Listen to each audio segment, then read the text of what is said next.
This has been a long day coming. We're so pleased that you're here.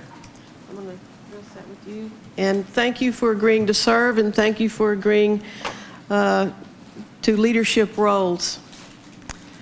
Allow me a brief introduction.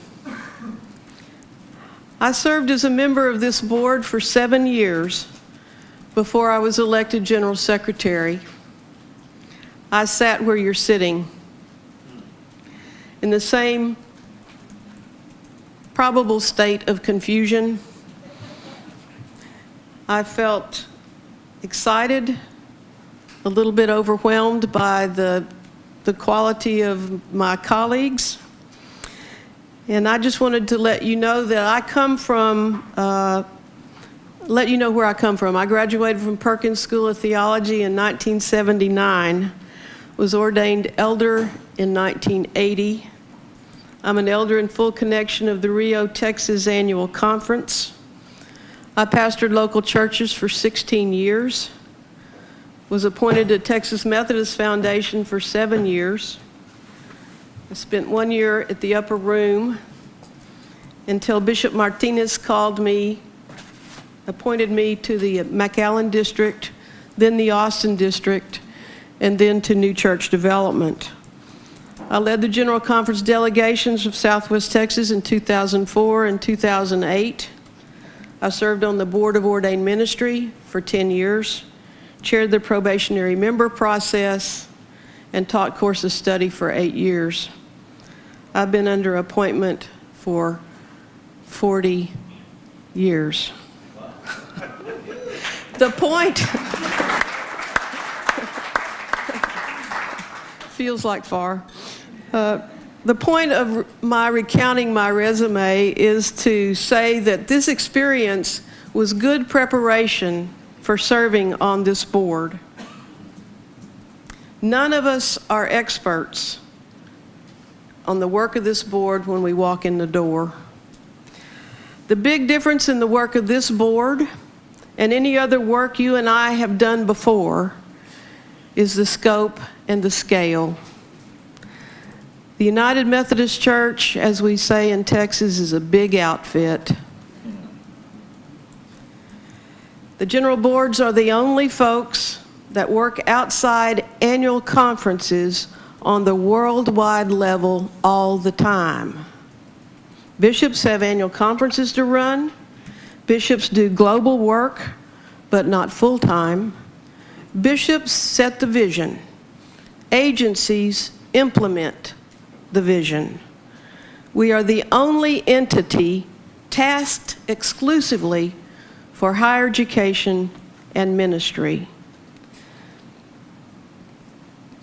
We have a big job. The General Conference named GBHEM the lead agency in the leadership area of focus. That is our piece of the whole pie.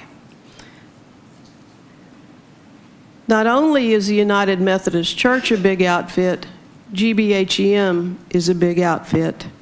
Not in size of staff, but in the depth and breadth of our work. After serving 7 years as a director of GBHEM and now another 5 as its general secretary, I am still learning something new every day, and that's still fun. When I came on the board as a director, my experience was on the Division of Ordained Ministry side, and I was assigned to the Higher Education Division. Go figure. I had and still have lots to learn about higher education and global education.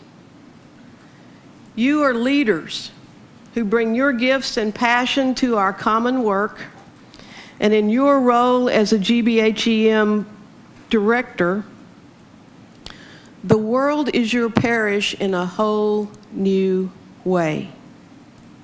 We are blessed to have Central Conference members who bring global perspective to our work and provide valuable leadership for us in global education. Our work is to implement the United Methodist mission of making disciples for the transformation of the world. The world literally is our parish. We are called to educate and contribute to the health of nations. Our connection is our delivery system. We know that community is key. Community is what makes a person moral. We are accountable to each other. One of the strongest epithets in the Native American Sioux culture is this: you act as if you have no neighbors. I am convinced that the way to transform the world is uniting true piety, true knowledge and vital piety, higher education and ordained ministry, not only here in the United States, but everywhere, with our neighbors in connection.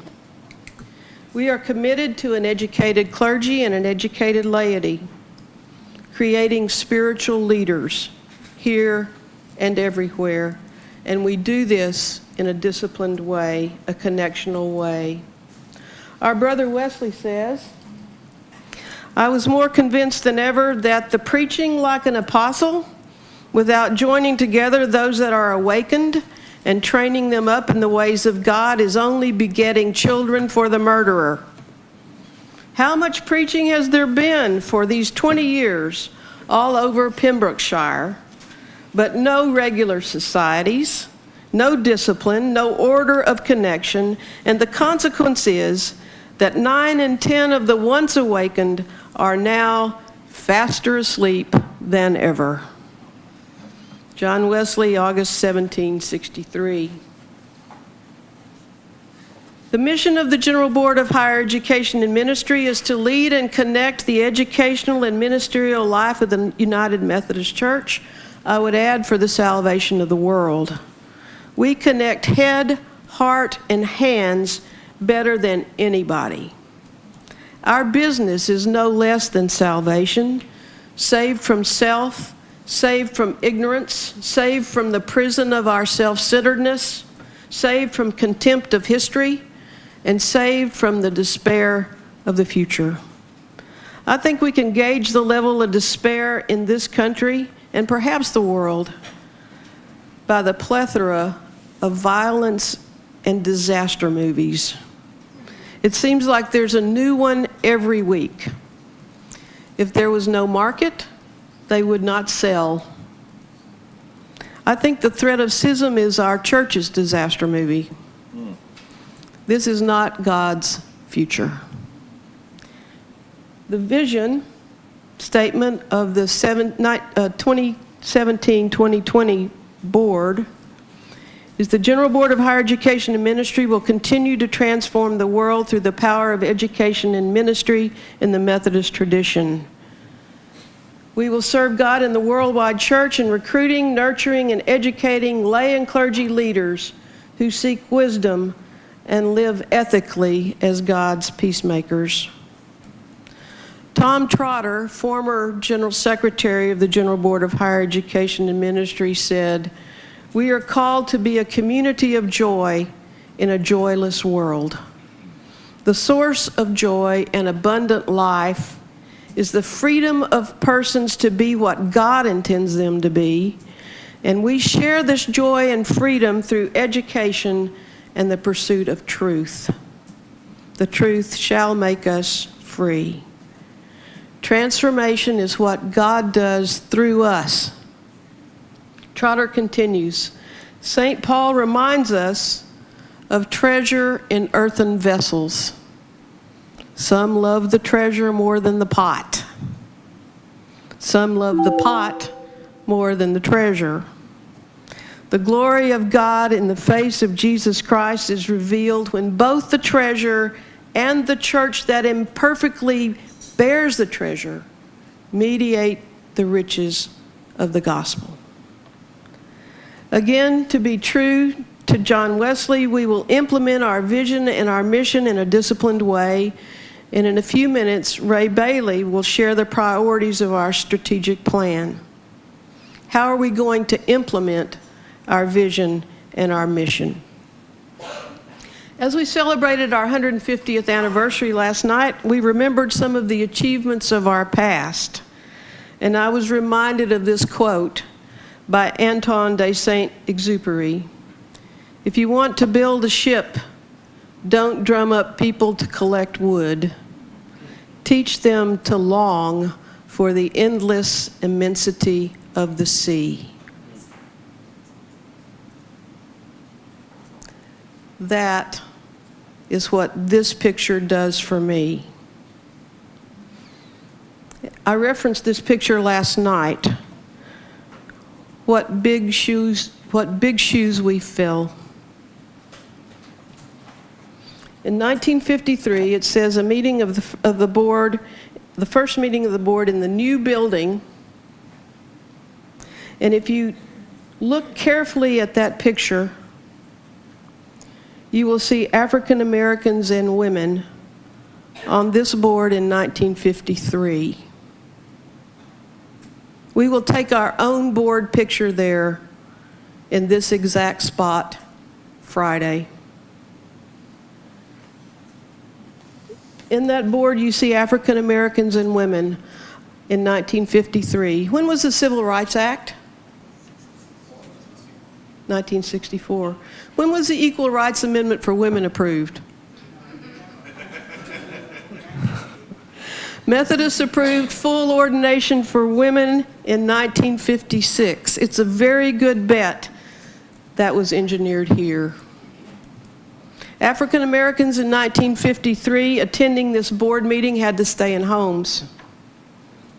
What I see in this picture is a board that is faithful, courageous, visionary, bringing the resources of the board that is to address the challenges of their times, longing for the immensity of the sea, bringing in the kingdom of God. The African Americans and women pictured here are representatives of annual conferences.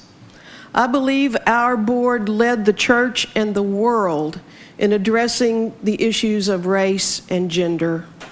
My prayer is that we will be as faithful in our day as they were in theirs.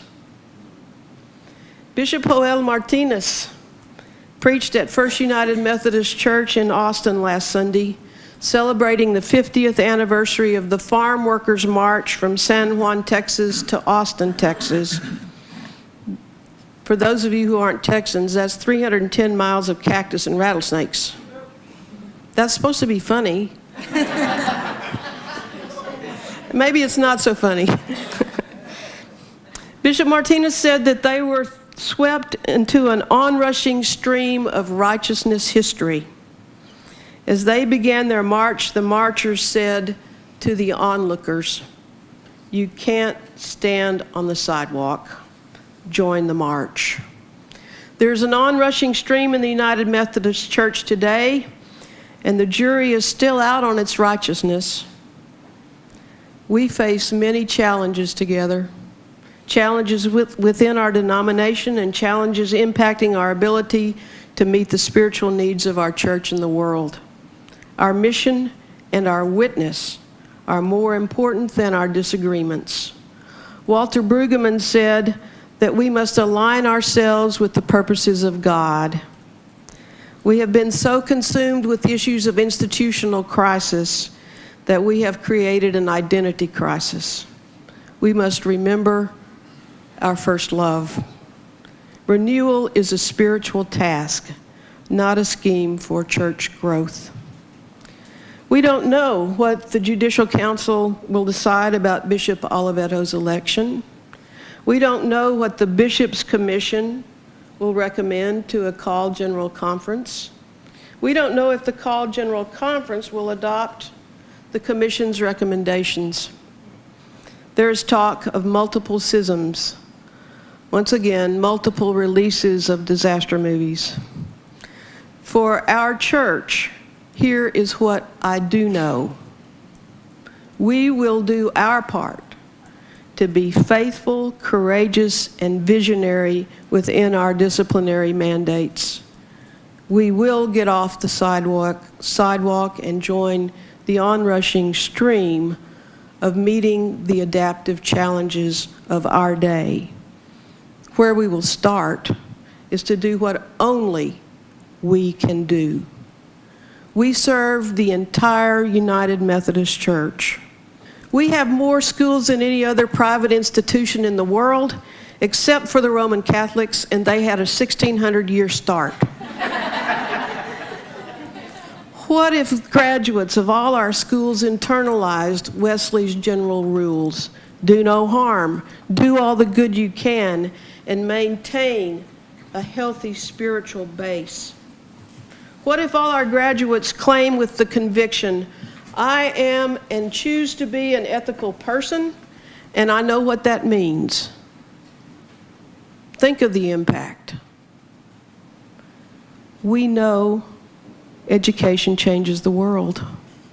A person who lives their life out of an ethical base will not sell drugs or their bodies, engage in gun violence, or human trafficking. We want our children and our children's children to be the salt of the earth, the light of the world, investing in social justice.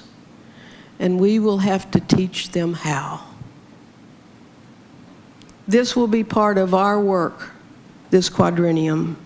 This involves all the divisions: higher education, ordained ministry, global education. After the Council of Bishops proposed a way forward at General Conference, the staff of GBHEM has thought, prayed, and talked together about ways this agency can best be of service to the church in this current context. I think the issue before our church is primarily this question: who will do the necessary theological work to provide a vision for this century that is as compelling as in earlier centuries in terms of faith and knowledge, true knowledge and vital piety? And the answer is, this is our work. This is our work. We are convinced that the key issue before the church at this moment is the question of unity.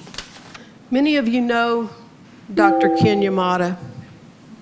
We introduced him last night.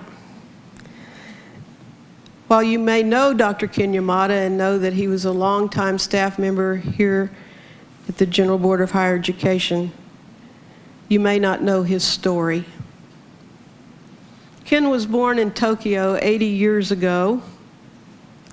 Can you believe he's 80 years old? Ken was born in Tokyo 80 years ago into a Buddhist family. He survived the bombing of Tokyo, where we literally leveled the city. 2 of his homes were destroyed. He suffered a leg burn that has hurt him his whole life. And Ken went to Aoyama Gakuin, the Japanese equivalent of Harvard, which is a Methodist school. Aoyama Gakuin has a 50-foot statue of John Wesley at their front gate. Ken became a Christian. Ken became a Methodist Christian. When I went with him to Japan for the 2014 IAMSCU conference, International Association of Methodist Schools, Colleges, and Universities, Ken took me to the Holocaust Museum.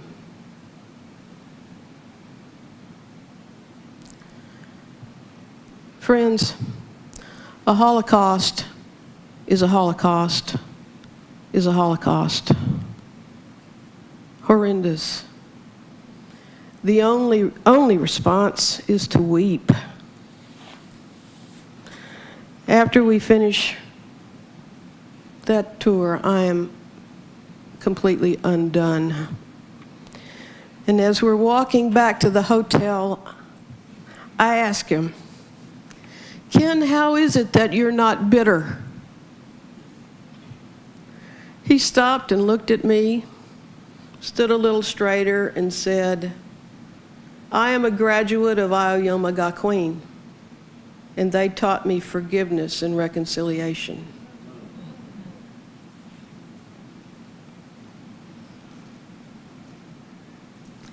This is a man who gave his life to Christ through Methodist education. When you walk through our offices later today, you will see this poster. This poster. 2 boys, child soldiers from Sudan, who Ken literally rescued. Their names are Alex and Dayton. GBHEM got Alex and Dayton to Kenya, where they now attend Kenya Methodist University. These were child boy soldiers. They were both delegates to the 2016 General Conference. Ken, a peacemaker, passes on the gift of Methodist education to Alex and Dayton, who are peacemakers because of his witness and ministry. I close with this last thought. Richard Wilbur, in his poem, The Rider, says, "It's always a matter, my darling, of life and death, as I had forgotten." When you are asked, as a director of GBHEM, what does GBHEM do? What will you say? I hope you will include this. GBHEM serves the mission of the United Methodist Church for the salvation of the world through education of lay and clergy leaders. This is a matter of life and death. Welcome to this noble work. Thank you.